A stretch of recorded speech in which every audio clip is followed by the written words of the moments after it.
नमस्कार, मैं रिया और आप देख रहे हैं डॉक्टर साहिब। आज हम सर्वाइकल पेन के बारे में जानने वाले हैं और इस विषय में हमारे साथ बात करेंगे डॉक्टर रत्नेश सिंह। डॉक्टर साहब पटना पारस में हड्डी रोग विशेषज्ञ है। तो आप बताइए कि जो सर्वाइकल पेन है ये क्या है और ये कैसे लोगों को इफ़ेक्ट करता है? सबसे पहले तो दर्शकों को मेरा नमस्कार।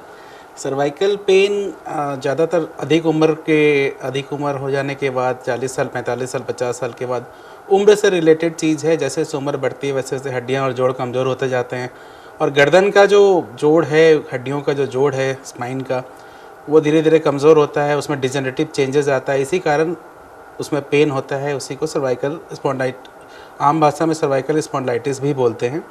नॉर्मली तो ये गर्दन में ही रहता है, लेकिन धीरे धीरे अगर बढ़ता है तो इसका दर्द गर्दन से लेके हाथ में उंगलियों तक भी आता है। तो जैसा कि आपने बताया कि हाथ और उंगलियों का, तो इससे कनेक्शन क्या होता है कि लोग मतलब जो भी इसके मरीज होते हैं सर्वाइकल पेन के, तो वो हाथ और को इफ़ेक्ट करता है? देखिए, हमारे हाथों की जो भी सेंसरी नर्व्स होते हैं या जो भी नर्व्स आते हैं, मोटर नर्व्स आते हैं, वो स्पाइन से होते हुए ही बाहर निकलते हैं। तो अगर स्पाइन में जोड़ में कहीं पर भी कोई सूजन है और उस सूजन के कारण किसी भी नस पर दबाव पड़ेगा, तो वो नस आपके हाथ के जिस एरिया को सप्लाई दे रहा है उस एरिया में आपको दर्द फील होगा। और वैसे भी छोटे छोटे जॉइंट्स होते हैं, जॉइंट्स का एक ही नर्व का मल्टीपल कनेक्शंस होता है, लाइक वो जॉइंट्स को भी देते हैं, वो दूसरे एरिया को भी देते हैं। तो अगर जॉइंट्स का पेन होता है तो वो भी कभी कभी एज ए रेफर्ड पेन हाथ में फील होता है। तो अगर बात कर रहे हैं कि इसके लक्षण की शुरुआती लक्षण, तो सर्वाइकल पेन में क्योंकि नॉर्मली भी देखा जाता है कि अगर गले में दर्द हो रहा है तो किसी भी कारण से नॉर्मली गले में दर्द होता है, तो कितने लोग होते हैं कि नॉर्मल समझ रहे हैं कि ये नॉर्मल दर्द है, वो ठीक हो जाएगा, और वो समझ नहीं पाते। तो एक शुरुआती लक्षण क्या दिखाई देते हैं और एक मरीज को कैसे समझना चाहिए कि वो इसकी चपेट में है? देखिए, शुरुआती लक्षण तो इसके दर्द ही होता है। पहले दर्द से ज़्यादा स्टिफनेस होता है, गर्दन में तनाव महसूस होता है। धीरे धीरे अगर हम उसको इग्नोर करें तो धीरे धीरे वो दर्द में बदल जाता है। शुरुआती दौर में ही अगर कुछ एक्सरसाइज वगैरह किया जाए तो इससे निजात पाया जा सकता है, या इसका जो लक्षण है उसको और आगे बढ़ाया जा सकता है। क्योंकि ये उम्र से रिलेटेड चीज़ है तो इसको हम लोग नकार तो नहीं सकते। जिनमें शुरुआत हो चुका है लक्षण उसमें ये प्रोग्रेस करेगा, किंतु अगर शुरुआती टाइम में ही अगर एक्सरसाइज वगैरह किया जाए, प्रॉपर अपना पोजीशन को ठीक रखा जाए, काम करते वक्त गर्दन का और पीठ का पोजीशन सही रखा जाए, तो इससे थोड़ा निजात पाया जा सकता है। तो अगर बात कर रहे हैं कि अगर एक मरीज है तो उसको घर पर ख्याल रखने के अलावा जब वो डॉक्टर के पास आता है तो वो उस समय उसका ट्रीटमेंट कैसे किया जाता है?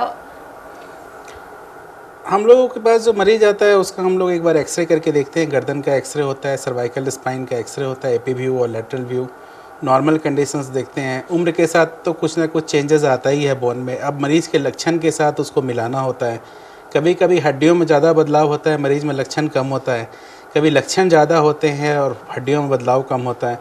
तो वो डिपेंड करता है कि क्या कंडीशन है, उस हिसाब से फिर हम लोग देखते हैं। और जहाँ तक हो सकता है इसका मेन ट्रीटमेंट तो एक्सरसाइज ही है। एक्सरसाइज फिजियोथेरेपी से ही रिलीफ होता है। Pain killer on end of दिया जाता है, रेगुलर बेसिस पर नहीं दिया जाता है। इसके अलावा विटामिन डी का कम होना शरीर में इसके कारण भी गर्दन का दर्द हो सकता है, तो विटामिन डी सप्लीमेंटेशन और कैल्शियम सप्लीमेंटेशन भी दिया जाता है। तो विटामिन डी की जो बात कर रहे हैं, विटामिन डी और कैल्शियम, ये सबसे अच्छा स्रोत क्या होना चाहिए? क्योंकि बहुत लोग होते हैं कि वो बहुत सारे मतलब नॉनवेज का भी सहारा लेते हैं, कोई वेज में अगर है तो वो तो मिल्क प्रोडक्ट का यूज़ करता है। तो उसमें सबसे अच्छा स्रोत क्या है और उन्हें क्या क्या घर पे सप्लीमेंट्स लेने चाहिए? देखिए, विटामिन डी का मेन सोर्स तो सनलाइट है।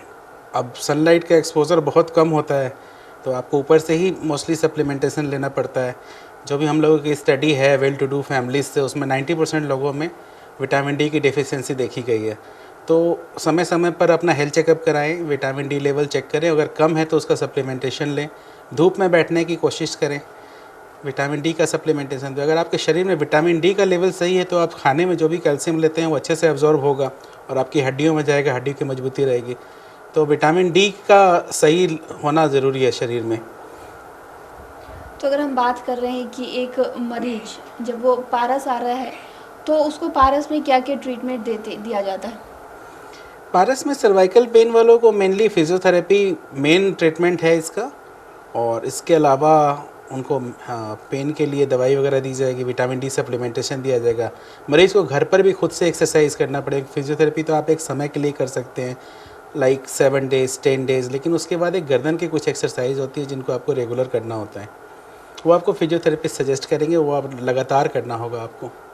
अगर बात कर रहे हैं कि एक मरीज जो सर्वाइकल पेन से ग्रसित है, उसको बचाव की एक्सरसाइज करने के अलावा और भी क्या-क्या बचाव करने चाहिए जो वो इसकी चपेट से बाहर निकल सके? और क्या ये सर्वाइकल पेन जो है, जब एक बार किसी को हो जाता है, तो इसको जड़ से ख़त्म किया जा सकता है? देखिए, सर्वाइकल पेन का कारण है, अगर ये डिजेनरेटिव है, उम्र के साथ हो रहा है, तो उसको हम लोग जड़ से तो ख़त्म नहीं कर सकते, क्योंकि एजिंग प्रोसेस रोकने का अभी तक कोई ट्रीटमेंट नहीं है। पर कभी-कभी क्या होता है कि गर्दन के अंदर में डिस्क वगैरह बाहर निकलने से अगर नस पर प्रेशर पड़ रहा है और अगर एक लेवल पर ये चीज़ें हो रही हैं, तो कई बार ऑपरेशन करने की भी ज़रूरत पड़ती है, और उससे भी ये रिलीफ़ होता है। कई बार कुछ इंजेक्शंस होते हैं, उसको लगाने से भी रिलीफ़ होता है। शुक्रिया डॉक्टर साहब, जो आपने हमारे दर्शकों के साथ जानकारी साझा की है सर्वाइकल पेन के बारे में, तो उसके लिए बहुत-बहुत शुक्रिया। धन्यवाद आपका भी। तो आप डॉक्टर रत्नेश सिंह को सुन रहे थे, जिन्होंने इतनी सारी जानकारी हमारे साथ साझा की है कि अगर आपको भी सर्वाइकल पेन हो रहा है, तो आपको क्या-क्या सावधानियां बरतनी चाहिए। साथ ही आपको एक्सरसाइज घर पे कंटिन्यू करनी चाहिए, इसमें लापरवाही ना करें। फिलहाल के लिए इतना ही। चैनल को सब्सक्राइब करें, फेसबुक पेज को लाइक करें। डॉक्टर साहब से आपके क्या सवाल है, हमें कमेंट कर या मेल के माध्यम से भेज सकते हैं। वीडियो देखने के लिए आपका शुक्रिया।